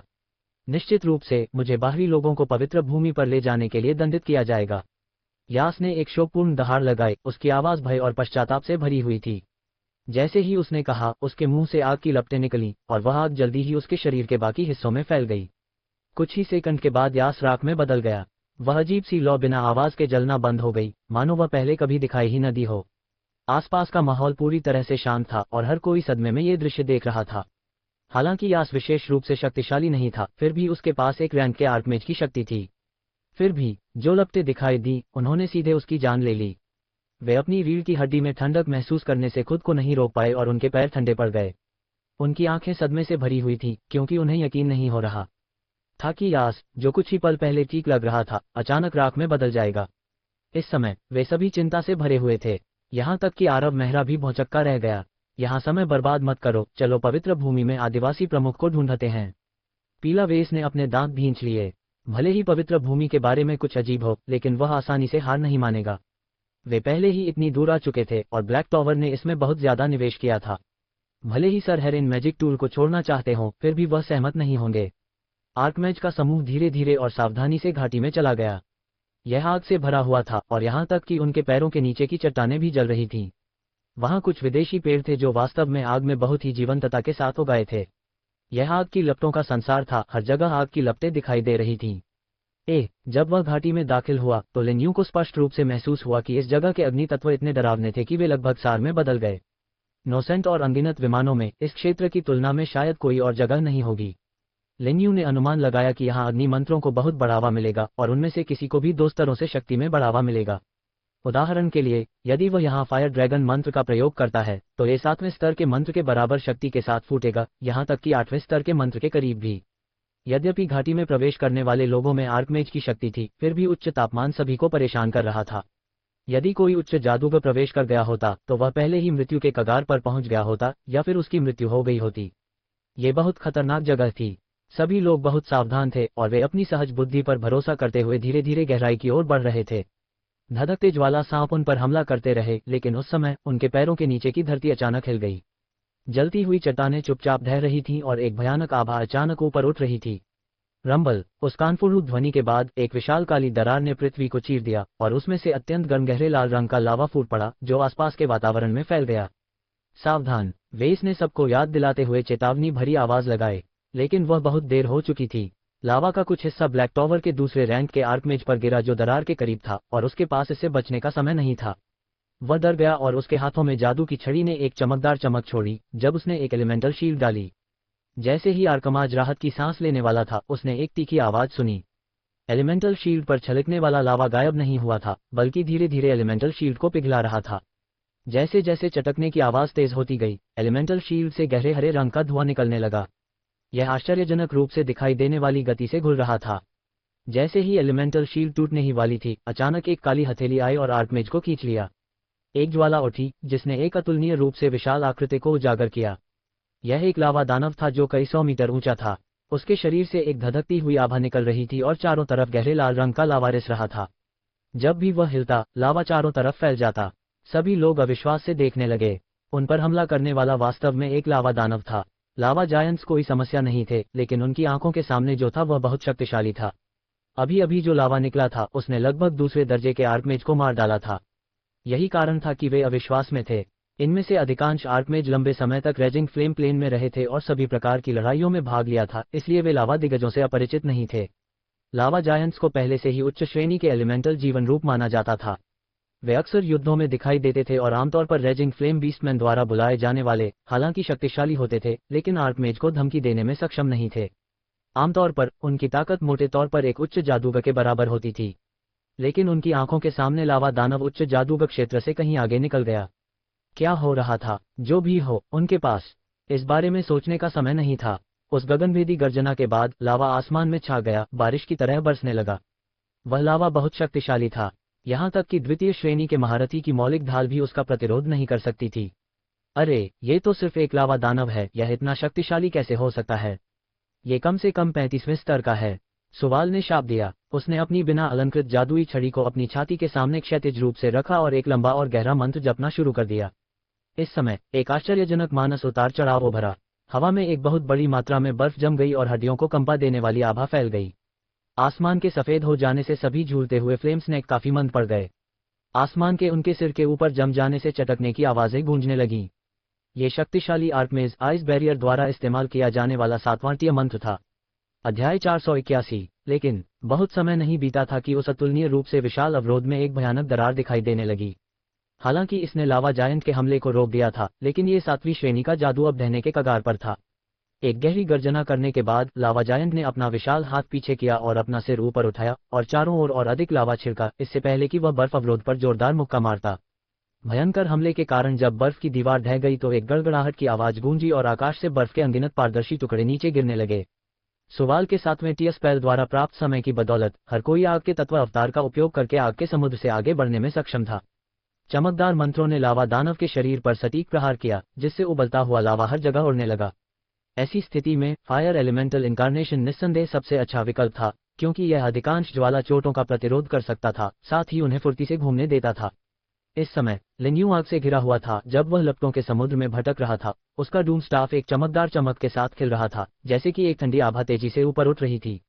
आसपास के तत्व उन्मत्त रूप से बढ़ गए क्योंकि कई मीटर लंबा फ्रॉस्ट लांस मैना के प्रवाह के तहत संघनित हो गया। तभी एक नीली चमक ध्वनि की गति से भी तेज गति से गुजरी। इसकी भयानक शक्ति के कारण रास्ते में तेज धमाके हुए। ये लावा दानव को भेदती हुई उसमें डूब गई। विशालकाय लावा दानव अचानक सख्त हो गया और उसने एक गगनभेदी गर्जना की। उसका हाथ ऊपर उठा और लावा की असंख्य बूंदें आसमान में छा गईं और तेजी से बरसने लगीं। हालांकि फायर एलिमेंटल अवतार के तहत जादूगर आग से होने वाली ज्यादातर चोटों से प्रतिरक्षित होते हैं, लेकिन लावा जायंट का लावा इतना आसान नहीं था कि वह बहुत ज्यादा गर्म हो। इसमें संक्षारक गुणों वाली एक बहुत शक्तिशाली जहरीली आग थी जिसने दूसरे दर्जे के आर्कमेज को लगभग मौत के मुंह में धकेल दिया था। लेकिन आरब मेहरा ने रुकने की योजना नहीं बनाई। लगातार 5 फ्लेम फ्लैश के बाद उसने लावा जायंट के हमलों को चकमा दिया और अपने डूम स्टाफ को अपने सामने क्षैतिज रूप से पकड़ लिया। उसके मंत्रोच्चार से उसके बगल में एक ठंडी आभा भड़क उठी और उसके द्वारा बोले गए प्रत्येक अक्षर को एक फ्रॉस्ट लांस में संघनित किया गया। उस समय नीली रोशनी की असंख्य बाढ़ ने लावा दानव को मारा और प्रत्येक फ्रॉस्ट लांस ने बड़ी मात्रा में लावा को हवा में उछाल दिया। लिन्यू ने पहले ही कई 100 फ्रॉस्ट लांस का प्रयोग कर लिया था। हालांकि फ्रॉस्ट लांस केवल 3 टियर स्पेल था, उसने सिर्फ 10 सेकंड के अंतराल में उनमें से कई 100 को रिलीज किया था। 5वें रैंक के हाई मैच की बात तो छोड़ ही दे, 5वें रैंक का आर्क मैच भी पहले ही उसका मैना खत्म कर चुका होता, जिससे उसका दिमाग अस्त व्यस्त हो जाता। यह कोई अतिशयोक्ति नहीं थी। उसकी वर्तमान कास्टिंग शैली पूरी तरह से उसकी उत्कृष्ट कास्टिंग क्षमता पर निर्भर थी, साथ ही मैजिक एरे के असीमित स्पेल कूलडाउन कंप्रेशन पर भी। ऐसा परिश्रम किसी भी जादूगर के लिए असहनीय यातना होगी, लेकिन अब उसके पास ऐसा करने के अलावा कोई विकल्प नहीं था, क्योंकि वह देख सकता था कि यह लावा जायंट काफी उल्लेखनीय था। इसकी ताकत लगभग 36 स्तर की थी। यदि कोई अन्य कारक न होते तो आर्कमेजों का समूह 10 मिनट से भी कम समय में स्तर 36 लावा जायंट से निपटने में सक्षम होता, लेकिन मामला ऐसा नहीं था। थॉइंग फायर ट्राइब की पवित्र भूमि जैसे वातावरण में अग्नि तत्व अत्यधिक प्रचुर मात्रा में थे। लावा जायंट जैसे अग्नि तत्व की लड़ने की शक्ति में काफी वृद्धि होगी, जिससे वह 7वें रैंक के आर्कमेज सुवाल से भी अधिक शक्ति प्रदर्शित कर सकेगा। इसके अलावा लावा जायंट्स में अग्नि मंत्रों के प्रति अत्यधिक प्रतिरोध था, जिसका मतलब था कि लिन्यू और अन्य लोगों को फ्रॉस्ट लांस जैसे बर्फ के मंत्रों का सहारा लेना होगा। लेकिन पवित्र भूमि आग की दुनिया थी, इसलिए वहां कोई भी बर्फ मंत्र बहुत दबा हुआ होगा, उनकी शक्ति बहुत कमजोर हो जाएगी। ठीक इसी तरह दर्जन भर आर्कमेजों और लावा जायंट के बीच लड़ाई गतिरोध में डूब गई थी। लेकिन अब कई 100 फ्रॉस्ट लांस की बौछार ने लावा जायंट को तुरंत लड़खड़ा दिया। कुछ अन्य आर्कमेज ने चतुराई से इस अवसर का फायदा उठाया। रंबल। उस समय मंत्र गूंजते रहे, क्योंकि एक के बाद एक प्रभावशाली मंत्र तेज आवाज और चमकदार चिंगारियों के साथ लावा दानव पर पड़ रहे थे। आरब मेहरा, जो आग की लपटों में घिरा हुआ था, फ्लेम फ्लैश का इस्तेमाल करता रहा और आसमान में आगे बढ़ा। उसके पीछे एक चमकीला चांद दिखाई दिया और अनगिनत मंत्र जारी किए गए, जो लावा जायंट के सिर पर ज्वार की तरह बरस रहे थे। मैजिक एरे को उसके शिखर पर जगाया गया, जिससे कूलडाउन को जितना संभव हो सके उतना कम किया गया। जब उसने अपना हाथ उठाया तो करीब 100 फ्रॉस्ट लांस नीली रोशनी की तरह तेजी से आगे बढ़े। गर्जन। लावा जायंट के विशाल शरीर के जोर से हिलने पर एक शोकाकुल और भयावह चीख गूंजी। बहता हुआ लावा काला हो गया और धीरे धीरे सख्त हो गया। अंत में लंबा लावा जायंट एक मूर्ति की तरह निश्चल होकर गिर पड़ा। ओह! जब सभी ने वह दृश्य देखा तो राहत की आवाजें निकलीं। एलिमेंटल अवतारों को रद्द करने के बाद आसपास के वातावरण में शांति लौट आई। केवल गहरी सांस लेने की आवाजें तथा सर्वव्यापी लपटें ही सुनी जा सकती थीं। बहुत परेशान करने वाला। वे स्पष्ट रूप से काफी नाखुश था। उसने अपना सिर उठाया और लावा जायंट द्वारा पीछे छोड़ी गई पत्थर की मूर्ति को देखा और बेरहमी से उसे डांटा। जब से वे थॉइंग फायर ट्राइब की पवित्र भूमि में पहुंचे, तब से उन्हें एक के बाद एक अजीब चीजें मिलीं।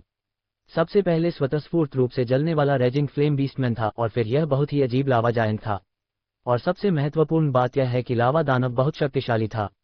उसने शुरू में सोचा था कि पवित्र भूमि की यह यात्रा बहुत आसानी से हो जाएगी, लेकिन पहले से ही बहुत सारी अप्रत्याशित जटिलताएं थीं। अगर उसे peak true spirit magic tool पाने का मौका न मिलता तो शायद उसने पहले ही हार मान ली होती। घाटी में आगे बढ़ने से पहले समूह ने 10 मिनट से ज्यादा वहां आराम किया। वे रास्ते में बहुत सावधान और गंभीर थे, लेकिन आधे घंटे के बाद उन्हें एक और एलिमेंटल जीवन रूप मिला। यह एक सल्फरस आभा में लिपटा हुआ ऐश एलिमेंटल था, और यह आम ऐश एलिमेंटल से 2 से 3 गुना बड़ा था। उन्हें ये देखकर आश्चर्य हुआ कि यह ऐश तत्व भी अत्यधिक शक्तिशाली था, तथा पहले सामना किए गए लावा दानव से किसी भी प्रकार कमतर नहीं था। यह अत्यंत भीषण युद्ध 20 मिनट तक चलता रहा। ऐश एलिमेंटल का शरीर जहरीली गैस से भरा हुआ था, जिससे वे सभी उसके बहुत करीब जाने से डर रहे थे। यहाँ तक कि एक आर्कमेज की सुरक्षा भी इस जहरीली गैस से नहीं बच सकती थी, और अगर वे संक्रमित हो जाते तो उनकी जान खतरे में पड़ जाती। इस प्रकार विशाल ऐश एलिमेंटल के धीरे धीरे दहने और राख में तब्दील होने से पहले 20 मिनट तक लड़ाई चलती रही। हर कोई यह महसूस कर सकता था कि चाहे वह लावा जायंट हो या ऐश एलिमेंटल, वे दोनों पवित्र भूमि के विशेष वातावरण में उत्परिवर्तित हो गए थे और कम से कम 10 स्तर प्राप्त कर चुके थे। सौभाग्य से वहां ऐसे बहुत से जीव नहीं थे। घाटी में उन्हें सिर्फ 2 जीव मिले। अगर कुछ और होते तो आर्कमेज के समूह को पुनर्विचार करना पड़ता कि उन्हें आगे बढ़ना चाहिए या पीछे हट जाना चाहिए। ऐश एलिमेंटल को नष्ट करने के बाद वे बिना रुके आगे बढ़ते रहे। 1 घंटे से ज्यादा समय के बाद पर्यावरण में कुछ छोटे छोटे बदलाव दिखाई दिए। आग की लपटें, जो पहले हर जगह थीं, अब काफी कम हो गई थीं और तापमान भी काफी कम हो गया था। समूह ने 10 मिनट और पैदल यात्रा की और घाटी फिर से अपने मूल स्वरूप में आ गई। अचानक उन्हें अपने से 100 मीटर आगे एक धुंधला सा छायाचित्र दिखाई दिया। आरव मेहरा समेत सभी लोग बहुत खुश हुए। उनके सामने जो छाया दिखाई दी वह स्वाभाविक रूप से पवित्र पर्वत की उनकी यात्रा का लक्ष्य था, जो कि पिघलती हुई अग्नि जनजाति का आदिवासी मुखिया था। वह स्थिर रहा। इस समय आरव मेहरा के जादू के व्यूह में एक अजीब सा उतार चढ़ाव आया और वह तुरंत भौचक्का हो गया। उसने अपना हाथ हिलाया और 3 जादूगरनी आंखें तेजी से ऊपर उठ गईं। और तब आगे का दृश्य आरव मेहरा को स्पष्ट हो गया। वहां एक रहस्यमय तरीके से बनाई गई वेदी थी और उससे एक प्राचीन आभा निकल रही थी। एक नजर में लिन्यू को पता चल गया कि इस वेदी पर अनगिनत वर्षों का बपतिस्मा हुआ है। यह विगलन अग्नि जनजाति के लिए विशेष अर्थ रखता था। थॉइंग फायर जनजाति का आदिवासी मुखिया एक मध्यम आयु वर्ग का जानवर था जो अब वेदी पर खड़ा था और बिन बुलाए मेहमानों को अहंकार से देख रहा था। उसके हाव भाव में कोई बदलाव नहीं आया, लेकिन लिन्यू को वास्तव में आदिवासी मुखिया में दिलचस्पी नहीं थी, बल्कि आदिवासी मुखिया के सामने रखी चीज में थी। अधिक सटीक रूप से कहें तो ये वेदी में डाला गया टोटेम था, जो ड्रैगन के तराजू की तरह सभी प्रकार के अजीब डिजाइनों से ढका हुआ था। टोटेम पर सभी प्रकार के रहस्यमयी रन उकेरे गए थे, जो टैडपोल की तरह घने थे और असीम मान से युक्त प्रतीत होते थे, जिसने तुरंत लिन्यू की आंखों को आकर्षित किया। कुछ सेकंड तक देखने के बाद आरव मेहरा ने मन ही मन अपना सिर हिलाया। वे रहस्यमयी रून प्राचीन बीस्टमैन रून लग रहे थे। इस तथ्य का उल्लेख नहीं करना चाहिए कि वह एक मानव जादूगर था, यहाँ तक कि देशी रेजिंग फ्लेम बीस्टमैन भी उन्हें पहचान नहीं सकते थे। ये रहस्यमयी प्राचीन बीस्टमैन रून केवल जनजाति के कुछ उच्च अधिकारियों को ही ज्ञात थे और ये रेजिंग फ्लेम बीस्टमैन जाति की विरासत में से एक थे। वह तो टोटेम के शीर्ष पर एक लौ जल रही थी, जो लगातार धड़क रही थी। लिन्यू ने जब उस लौ को देखा तो वह भौहें सिकुड़ने से खुद को नहीं रोक सका। उसे एक अवर्णनीय एहसास हुआ, एक ऐसा एहसास कि लौ में जीवन था। जब उसने ये सोचा तो वह चौंक गया। वह ज्वाला जीवित कैसे हो सकती है? अध्याय 482। ये समझ में आता यदि यह वास्तव में उच्च श्रेणी की ज्वाला आत्मा होती, लेकिन ये केवल टोटेम की ज्वाला थी, जो जीवित नहीं होनी चाहिए थी। ऐसा लग रहा था जैसे कि उस ज्वाला के धधकने से एक शक्ति एकत्रित हो रही हो, जिससे लिन्यू का दिल तेजी से धड़कने लगा। बहुत भयावह। आरव मेहरा का चेहरा पीला पड़ गया क्योंकि उसे लौ के दबाव से पसीना आने लगा था। वर्तमान आरव मेहरा ने तुलान पर्वत श्रृंखला में 3 ध्यान विधि सेटों को जोड़ दिया था और 5वें रैंक के उच्च जादूगर बन गए थे। उनकी शक्ति उच्च रैंक वाले आर्कमेज से मुकाबला करने के लिए पर्याप्त से अधिक थी, लेकिन वह उस अजीब सी लौ का सामना करते हुए थोड़ा लड़खड़ा रहा था, जो ये दिखा रही थी कि उसमें कितनी भयावह शक्ति थी। उसे ये भी लग रहा था कि अगर लौ ने अपनी शक्ति को बाहर निकाला तो कोई बड़ी आपदा आ जाएगी।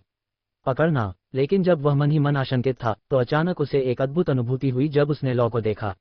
ऐसा लगा जैसे सब कुछ स्पष्ट हो गया हो और उसे कोई सुराग मिल गया हो। ये ज्वाला राइजिंग ड्रैगन एरे से संबंधित थी। 10 दिन पहले जब मित्र देशों की सेना ने घोस्ट वैली पर अपना नियंत्रण मजबूत कर लिया था, लिन्यू चुपके से राइजिंग ड्रैगन एरे का पता लगाने के लिए बाहर निकला, लेकिन एक दुर्जय रक्षात्मक शक्ति ने उसे कवर कर रखा था।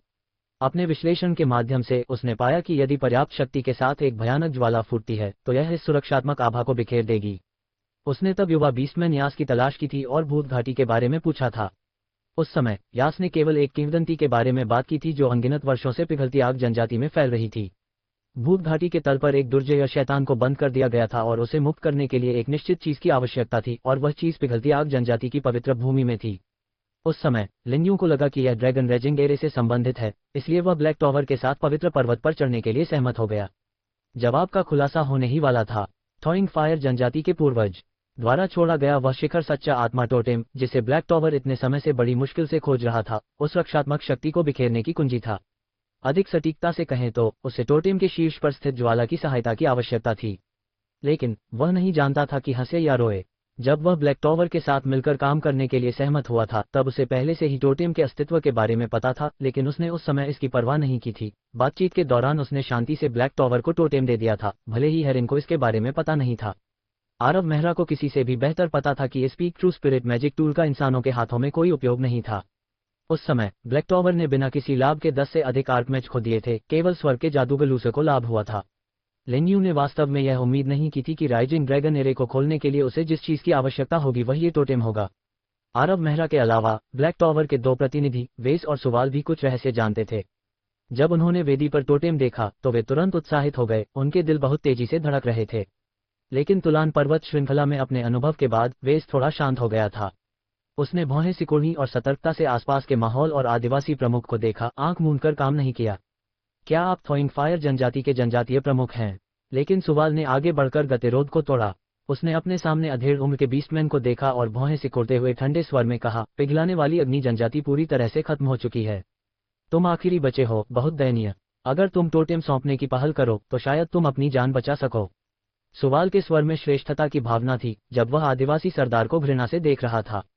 जब उन्होंने पहली बार ट्राइबल चीफ को खोजा था तब उन्होंने उसके मान में उतार चढ़ाव का आकलन किया था और पाया था कि ट्राइबल चीफ की तुलना मानव छठी रैंक के आर्कमेज से की जा सकती है। इस तरह की शक्ति को रेजिंग फ्लेम प्लेन में सबसे बेहतरीन माना जाएगा। लेकिन इसका क्या? आखिरकार इस समूह में आर्कमेज पावरहाउस शामिल थे जबकि वह खुद 7वीं रैंक का आर्कमेज था। दूसरों को शायद इसमें शामिल होने की जरूरत भी न पड़े, उसे अकेले ही ट्राइबल चीफ को आसानी से मारने में सक्षम होना चाहिए। यदि जनजाति प्रमुख टोटेम की शक्ति को जागृत कर सके तो ये थोड़ा अधिक परेशानी भरा होगा, लेकिन ये केवल थोड़ी परेशानी वाली बात होगी क्योंकि वह सुवाल का प्रतिद्वंद्वी नहीं था। सुवाल को इतना भरोसा था क्योंकि परिणाम पहले से ही उसकी आंखों में तय था। आदिवासी मुखिया चाहे जो भी करे, अंत में टोटेम ब्लैक टॉवर के हाथों में ही जाएगा। मेरे पास तुम्हारे साथ रहने के लिए ज्यादा समय नहीं है, इसलिए मुझे उम्मीद है कि तुम जल्दी से अपना फैसला ले सकोगे। लेकिन तुम्हें स्वाभाविक रूप से यह समझना चाहिए कि यह तुम्हारा भविष्य तय करेगा। आदिवासी सरदार की ओर से कोई प्रतिक्रिया न देखकर सुवाल के चेहरे पर बर्फ जम गई। मैंने तुम्हें पहले ही अवसर दे दिया है, तुम इसे समझ पाओगे या नहीं ये तुम पर निर्भर है। मानव, यद्यपि तुमने विगलन अग्नि जनजाति को समाप्त कर दिया, हमारे महान पूर्वज तुम्हारे जैसे घुसपैठियों को दंडित करेंगे और तुम्हें निराशा में मरने देंगे। वेदी पर खड़े होकर आदिवासी सरदार का रवैया अभी भी बहुत ऊंचा था। वह 100 मीटर के दायरे में सभी को देख रहा था, उसे अपनी स्थिति का एहसास नहीं था।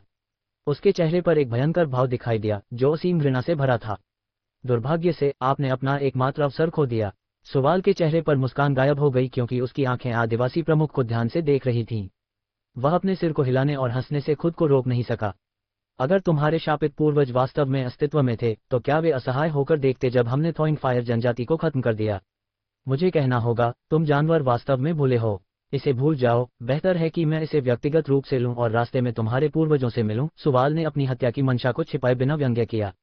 वह पहले से ही आदिवासी मुखिया को एक मृत व्यक्ति के रूप में मानता था। उसके शब्द उसे मृत्युदंड सुनाते प्रतीत हो रहे थे। फिर वह धीरे धीरे आगे बढ़ा और वेदी की ओर चला गया। वास्तव में उसने कभी भी ट्राइबल चीफ को अपनी नजरों में नहीं रखा था। यह आत्मविश्वास उसकी अपनी दुर्जय शक्ति से उपजा था। वह ट्राइबल चीफ से एक पूरी रैंक ऊपर था और उनके बीच का अंतर स्वर्ग और पृथ्वी जैसा था। आर्कमेज क्षेत्र में प्रत्येक कदम अतुलनीय रूप से कठिन था, खासकर 5वीं रैंक के बाद। उन्हें पूरा यकीन था कि यह लड़ाई 10 मिनट से ज्यादा नहीं चलेगी। एक पल इंतजार करें। लेकिन सुवाल ने 2 कदम भी नहीं उठाए थे कि उसके पीछे से एक आवाज गूंजी। हालांकि वह आवाज बहुत ही कोमल थी, लेकिन वह सभी के कानों में साफ साफ गूंज रही थी। सुवाल अकड़ गया, उसका शरीर घूम गया और उसके चेहरे पर एक ठंडी मुस्कान उभर आई। क्या राजीव मेहरा, तुम हमारे सौदे से मुकरना चाहते हो? प्रतिनिधि सुवाल, जो ब्लैक टॉवर की पवित्र भूमि से बाहर आए थे, ने स्वाभाविक रूप से ब्लैक टॉवर के कुछ मुख्य रहस्यों को जान लिया था, विशेष रूप से मेहरा परिवार के साथ मिलकर थाविंग फायर जनजाति पर हमला करने के पीछे के रहस्य को। ब्लैक टॉवर ने 100 साल पहले थाविंग फायर जनजाति के भीतर एक शक्तिशाली जादू उपकरण के अस्तित्व को उजागर करने वाली शीर्ष गुप्त जानकारी प्राप्त की थी, जो उस समय एक शीर्ष सच्ची आत्मा जादू उपकरण था। ब्लैक टॉवर कुछ समय से उस जादुई उपकरण को प्राप्त करना चाहता था, लेकिन वे अपनी बहुत सारी ताकतों को स्थानांतरित नहीं कर सकते थे। इस प्रकार इसे प्राप्त करने की योजना अनिश्चित काल के लिए रोक दी गई थी, जब तक कि राजीव मेहरा ने साथ मिलकर काम करने का सुझाव नहीं दिया। इसके अलावा वह स्पष्ट रूप से जानता था कि इस सहयोग में ब्लैक टॉवर को थॉइंग फायर ट्राइब से लूट लेने में प्राथमिकता थी। ब्लैक टॉवर सबसे ज्यादा प्रयास कर रहा था और हालांकि ऐसा लग रहा था कि वे सतह पर नुकसान उठा रहे थे, लेकिन वास्तव में थॉइंग फायर ट्राइब को खत्म करने के बाद ब्लैक टॉवर को peak to spirit magic tool मिलेगा और वह काफी कुछ कमाएगा। ये सोचते हुए सुवाल ने युवा जादूगर की ओर उपहास से देखा। ऐसा लगता है कि राजीव मेहरा को आखिरकार समझ आ गया है कि क्या हुआ था। अब तुम्हें पछतावा हो रहा होगा, है न? तुम्हारे लिए दुख की बात है कि पछतावे की कोई दवा नहीं है। तुमने सोचा था कि ब्लैक टॉवर सिर्फ घोस्ट वैली के लिए मेहरा परिवार के साथ सहयोग कर रहा था। एक महत्वहीन घोस्ट वैली की कौन परवाह करता है? ब्लैक टॉवर वास्तव में जो चाहता है वह है peak to spirit magic tool. अगर सही तरीके से इस्तेमाल किया जाए तो ब्लैक टॉवर के पास पीक आर्कमेज पावरहाउस होने में ज्यादा समय नहीं लगेगा। लेकिन युवा जादूगर उदासीन रहा, उसे कोई अफसोस नहीं हुआ जैसा कि सुवाल ने सोचा था। यह एक नाटक है, यह निश्चित रूप से एक नाटक है। यह एक peak true spirit magic tool है। अगर नोसेंट में ऐसी कोई चीज दिखाई देती है तो ये प्रमुख ताकतों के बीच खूनी युद्ध का मैदान बन जाएगा, जिसमें अनगिनत शक्तिशाली लोग इसे प्राप्त करने की कोशिश करेंगे। जब तक राजीव मेहरा एक बेवकूफ नहीं है तो वह इसकी परवाह कैसे नहीं कर सकता। मुझे इस तरह से इंतजार करने के लिए कहना सबसे अच्छा सबूत था। वह स्पष्ट रूप से मुझे टोटेम प्राप्त करने से रोकना चाहता है। लेकिन ये समझ में आता है। सुवाल अपने सिर को हिलाने से खुद को रोक नहीं सका। वह बहुत छोटा है। माफा मेहरा, अगर मैं गलत नहीं हूं तो आप सर हेरेन के साथ एक समझौते पर पहुंच गए हैं, है न? थॉइंग फायर ट्राइब को खत्म करने के बाद हमारे ब्लैक टॉवर को लूट की प्राथमिकता मिलेगी। मैं अब आपको सच बता सकता हूं। हमारा ब्लैक टॉवर जो चीज लेना चाहता है वह है वेदी पर रखा टोटेम। ये शब्द कहते समय सुवाल अंदर ही अंदर खुश हो रहा था, क्योंकि वह आखिरकार यह रहस्य साझा कर सकता था। माफा मेहरा को अब भी लगता होगा कि उसने ब्लैक टॉवर के साथ काम करके मुनाफा कमाया है, लेकिन वास्तविकता बहुत क्रूर है। उसे यह बताना उसके चेहरे पर तमाचा होगा। ब्लैक टॉवर आपके मेहरा परिवार के साथ सहयोग नहीं कर रहा है, वह आपके मेहरा परिवार का उपयोग कर रहा है। हालांकि मुझे खेद है, फिर भी मुझे ये कहना है कि यदि आप टोटेम चाहते हैं तो आप ब्लैक टॉवर के साथ समझौते को तोड़ रहे होंगे और आपको हमारे क्रोध का सामना करना पड़ेगा। बेशक, अगर आप ऐसा करते हैं तो मुझे कोई आपत्ति नहीं है, क्योंकि इससे मेहरा परिवार का विनाश तेज हो जाएगा। हा हा हा हा। सुवाल ने युवा जादूगर को परेशान करने से पहले एक अच्छी नजर डाली। वह मुड़ा और धीरे धीरे वेदी की ओर चलने लगा।